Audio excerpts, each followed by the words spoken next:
Rabotai, Be'ez Hashem Mincha is going to be 6:45. Please be on time. The learning today is the Iru Nishmat Shimon Bat Mastora, sponsored by Emmanuel Babekov Chazaku Baruch. As we were learning 2 days ago, we learned that there's a difference between Sadeh and Merchatz. Sadeh means a field that you hire a goy either through percentages that he gets an incentive in the actual profits. So he gets 5%, 10%, 20% of the profits. Or another arrangement we said is talking about where the goy rents the field or rents the bathhouse. And we said there's a distinction. When it comes to a field, there's no question of Marit Ayin because they know what the arrangement is. The whole world arranges the contracts the same way.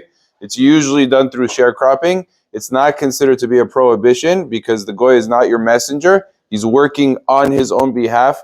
Every dollar that he invests more of his time and energy that is more profitable, it's because he is getting more money as a result. So the actual work he has a stake in, and therefore, in that case, and certainly when it's a rental, that means every dollar of profit he has a stake in, and that's not viewed as if he's working for you on Shabbat.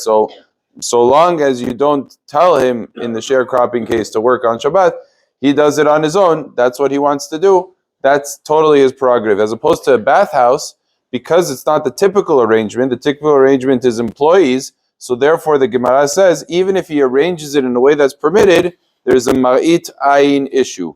So the question is, what about renting a business? Today it's a very common practice.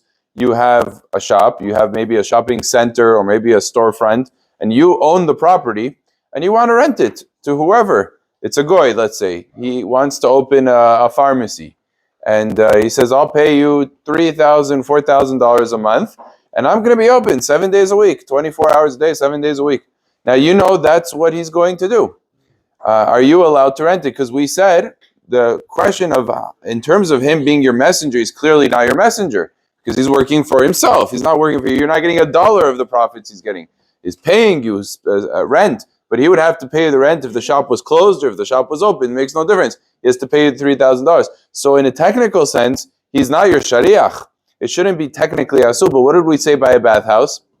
That any time there's a suspicion that the arrangement could be, he maybe really is the employee. So he said there's a marit ayin concern. So Maram Sheik says, wait a second, does that mean that we're not allowed to rent any property to a goy, because if they work it on Shabbat, without stipulating that they shouldn't work on Shabbat, if they end up working on Shabbat, does that become a violation of Marit Ayin on the landlord? And he says no. And the difference is, let's talk about a pharmacy.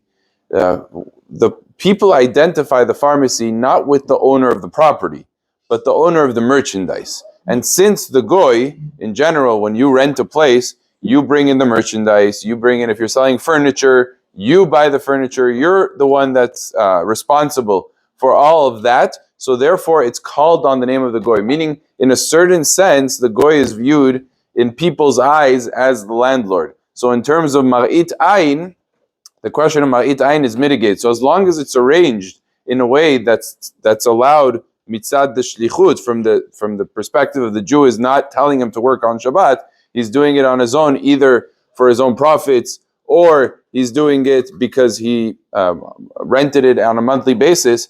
So then the goy would be able to work and make those profits for himself.